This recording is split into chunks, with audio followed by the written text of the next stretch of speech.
Murakoze cyane. Nitwa Pasiteri Mahoro Jean-Luc, umuyobozi w'ishuri rya Kigali Master Seed School. Dushimiye abashyitsi baturutse muri IOF kubwo inkunga baduteye yo kuza kutwigisha uko dukwiriye gukaraba intoki n'amazi meza n'isabune, kandi tukabigira umuco kuri iri shuri ryacu. Nyuma y'inyigisho zitandukanye abashyitsi baduhaye, twabyishimiye kandi twiyemeje twebwe abayobozi, abarimu ndetse n'abanyeshuri kujya dukaraba tukabigira umuco.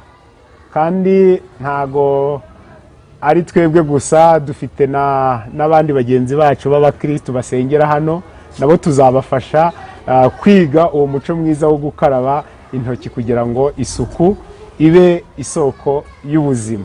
Tukaba dushimiye rero abashyitsi baturutse muri IOF, kandi tubasaba no kugira ngo n'ubutaha bazongere bagaruke kuri iyindi porogaramu nziza ya mindset iri inyuma.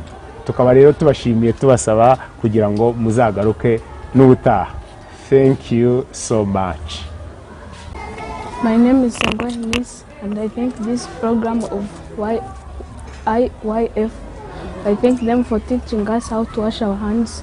We're going to start doing this program. We take it serious, and I will start teaching other children how to wash hands. Thank you.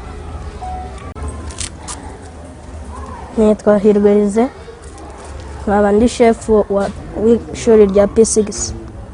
Nishimiye iyi porogaramu mwatuzaniye n'ibi bikoresho mwaduhaye byo kwifashisha mu isuku. Nkaba mbashimira cyane kuko najyaga noga ariko sinogaga neza bikwiye.